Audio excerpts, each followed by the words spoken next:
Hi, everybody. I think it's working this week. Everything seems to be going just fine so far. If you're here, please say hi so that I can see that you've come to join us because Facebook doesn't tell me who is here, just how many are here. So, hi, and welcome to Tuesday Night Lives in our Launching Life with Autism Facebook group. This group is for parents who are new to autism, who are struggling with the chaos that autism has brought to their lives. If that sounds like you and you want to get calm, understand, and connect with your child, then you are in the right place. And I am your host, Erin Porter. I went through this chaos during 28 years in education, and now I'm on a mission to help parents get through it too. What I learned and implemented in 28 years in the classroom and in spec ed has helped hundreds of parents and teachers calm the chaos that autism has brought to their lives. Today, we're discussing those random holidays that pop up or when something gets canceled and you wake up and everything changes. Like, for example, Family Day is coming up here in Canada, and there will be one random day off school. And if you're familiar with Canada at all, we get snow. And we have been plagued with snow days. So you get up in the morning and all of a sudden school is canceled. How do you cope with a sudden change in routine? So, are random changes in routine stressful for your child with autism and then also for you? I've had a number of parents comment that their child with autism is settled back into the school routine and then bam, a snow day happens. How do you cope with that? Or now we're going to end up with a 3 day weekend because of Family Day coming up, and it's going to um, mess with their child's routine. And some children will be back at home suddenly unable to cope with the change in routine. And the opposite is also true. Some parents are worried that their child will settle back in at home and a transition back to school will be difficult even after just one day. So, here in Canada, we have Family Day coming up next week. In Ontario, that's an official holiday devoted to spending time with your family, and it's a 3 day weekend. And it's wonderful for families who can cope with change. We're also dealing with those snow days. Those are even more random than the one off holiday. They pop up suddenly when the weather changes. So you wake up in the morning and there's no school because there's a foot or a couple feet of snow and no one can get anywhere. Again, super fun for families who can cope with random change. So, where do you start? Well, children with autism need to understand what's going on. And we all know that children with autism process information differently. So, as parents, we need to think about how we can give them that information in a different way that's relevant. I've done live streams on each of the strategies that I'm going to mention tonight, so I'm not going in depth into each or any of them. The biggest takeaway I'd like for you to leave you with is how will you communicate change to your child? How will transitions, changes, random holidays, and plans be communicated? And what's the best way to help your child understand what's going on? I'm going to provide you with two different approaches. The first is traditional, and the second may strike you as a bit unconventional, but that's how I do things. I provide a different perspective and some options so that you can go deeper than just coping if you want to. So, there are the strategies, is the first way of being. These strategies are all provided by you for your child. They're all things that you do to help your child understand and cope in the moment. They don't address the fact that your child can't cope. They don't solve the problem long term, but they could be very helpful for in the moment explanations and avoiding meltdowns. So let's just be clear though that all of the strategies that you would put in place to help your child are things that you do to manage their day or their emotions. And on the next random holiday or snow day or whatever change in schedule happens, you will need to provide the context, the strategy, and the support for coping. This is what I'm calling the short game, so to speak. And then, secondly, there's a solution that gives your child the gift of self regulation so they can cope independently with changes in routine. That's a longer term effect that requires a change in the way you're approaching autism. This is the long game. So, depending on your reason for being here tonight or watching this, do you want short game strategies that you provide to help your child in the moment, or do you want to know about the long game where your child does their own self regulating? So, a snow day or a random holiday is not a major ordeal. Let's start with the short game, the traditional strategies. These are things that therapists, teachers, doctors would suggest you use. Now, remember, they don't change your child's ability to self regulate, they just provide information. And let's be clear, any child would appreciate knowing information when things change.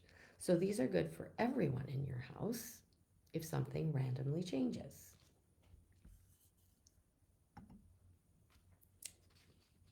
Visuals are a great way to help with scheduling changes and transitions. Children with autism are often visual learners. So anytime you can pair something visual with your verbal instructions, it increases the likelihood that your message is going to be heard and understood. Why? Because your verbal instructions are gone as soon as you've finished saying them. If your child misses something, they won't understand. If they need time to process, they might forget what you said. If they need to check back and there's nothing to refer to, they might not understand. However, if you pair the instructions with a visual, then you have lasting, meaningful information that your child can refer to and use to help understand your words when your words are gone. A schedule of the day, week, or month can provide a visual for your child to help them understand how many days they'd be at home and if there's a date that they would be away from school. A simple calendar on your fridge or a cupboard with pictures of school and home on the appropriate days, that can help with this. And your child can cross off each day and interact with the visual to see what's going on. Actual visuals for a daily plan could be helpful too, like going to grandma's, a sitter coming over, a snow day, what's going to happen on that day. These are all changes in your child's schedule that they could balk at, perhaps, if they're not prepared. The power of pause is a great strategy for children who have difficulty transitioning from one thing to another. If you have a child who gets caught up in what they're doing and it's really hard to put something down or put something away or go somewhere, you could take a look at this one. Now, I'm going to go back to snow days as an example because I know of some families who live a couple hours here from me, and they've had 20 snow days since Christmas time. So each day they are putting a pause on school. Now, these are the parents who are worried that their child will settle back in at home and the transition back to school will be difficult. So there needs to be ongoing communication about how a surprise day at home, even if there's more than one or a few in a row, is just a one off and school is paused. So you could use that power of pause to pause school. And there are social stories. These help all children understand a change in routine or experience something new. They put your child at the center of the story, explain what's happening, and allow your child to practice it in their mind over and over as they read the story with you. I don't have a live stream about um, writing social stories, but I do have a toolkit. So if that's something that you would like to learn how to do, just reach out and ask me, um, and I'll send you the link. Um, Now, like all of these strategies require you to provide them, you to create them, and you to manage your child's reaction if they resist. This is the short game. And you'll likely have future stress from any change in routine anytime. Stress from pushback from your child, um, or from walking on eggshells to avoid a meltdown or a tantrum. Does that sound familiar? I talked with a mom yesterday about all of this. Her son is 10 and he's been going to therapy for years.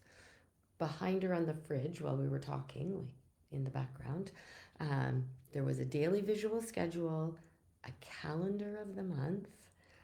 There was like an emotional thermometer, and there was something that said today is a shower day, and there was a homework schedule. There was a lot on the fridge that mom had put there to help to manage her son's day. So I asked her, what would happen if you took all those things down? So your son is 10. Would he get through his day? And she paused and she thought for a moment and then she said, no. So I pushed back a bit. I said, your son's 10. He's been going to therapy for years, and you still have to coach him on bathing or showering or whatever's happening through his day. And she confided in me that they had spent a fortune on therapies, but nothing had made any significant change for her son. It was all about what she was going to do to help him cope, or the things that she was going to provide to comfort him so he wouldn't have a meltdown. So I asked her what would happen if his schedule changed, and she said that she would rush about trying to find all of the proper visuals to show him on his schedule about the change. She would read a social story that was relevant if she had one. And then she said she would tiptoe around actually telling him what was changed or what was canceled to avoid a meltdown. She said a therapist had told her to try communicating by going around things without actually saying them so they wouldn't land as hard and he wouldn't lose it. Does that sound familiar to you? I'm happy to provide you with all those short-term strategies. They're in the guide section, so go and take a look in there. But I want to remind you that all of those strategies require you. They don't teach your child to cope. They are a temporary way to reduce the impact of change. So now I want to talk about the long game, because none of the strategies that I've talked about teach your child self-regulation or independence. They require you to put those things in place to manage their day. And those strategies are not solutions to why your child can't cope. with change. You may find that those strategies work for a short time and then your child just isn't interested in them anymore. That's because those strategies don't address the self-regulation. All of the things that your child struggles with over change are symptoms of a lack of self-regulation, and they require you to manage, coach, avoid, and solve. So your child's not actually doing the work. You are. And it's a myth that your child cannot self-regulate. This is the long game. If you want your child to self-regulate and develop independence, then we need to have a different conversation, because it can happen. This is what I help parents with in my coaching business. We take you out of the picture as the schedule and manager, and your child can and will self-regulate if you change your approach for the long haul. That parent of the 10-year-old that I spoke with yesterday told me that she didn't want to do all that stuff anymore. She wanted her son to self-regulate, and she was very stressed with all of the stuff that she had to do to not only manage her life, but also his. He'd been in speech, in OT, PT, ABA, and hydrotherapy, all hoping to find the magic bullet that would help him. What she got was a bit of a reprieve while he was in therapy, but she said that each day he went to school, and then every day he went to a different therapy, and had been doing this for 8 years, and nothing was changing. All she had was more things for her to do, new things to make as he was growing and changing, and more things to put in place to help manage him. So this live stream is about 2 different things. A few strategies that you can use to make a random holiday or a surprise change in your schedule or day off school go a little bit more smoothly in the moment. And those are good strategies for any child. If you want to talk about what getting your child to self-regulate could look like, then reach out, just comment below, connect and share. And I will connect with you and share with you about what's going on and how that could change.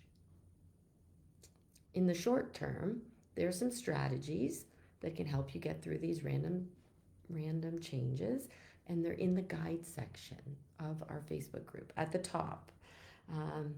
There's lots of live streams for you to choose from, so pick one or pick them all. And if you need a PDF or resource that goes with the video that you've watched, just reach out and send me a message. I'd be happy to send it over. If you want to talk about the long game, long-term change, what it looks like for your child to self-regulate without you managing them, then type connect and share in the comments below. If you want to be able to say no school today, or buses are canceled, or we're out of pizza, without your child having big emotions, then you have to address self-regulation. The strategies you're using right now are just temporary ways to reduce the impact of change. And I get it. You need to be able to communicate that there's a change. But I also want you to ask yourself this: does my child need to learn to do this on their own to cope with change? Because what happens when I'm not here? Who will manage all of this? Who will manage your child's day, their behavior, or their life? I'd like it to be your child. You know, last week after I did that live stream, I talked with 7 people who typed in connect and share, and we did. we had Zoom calls, and none of them knew that giving their child the gift of self regulation was even an option. So I have a link for parents in this group.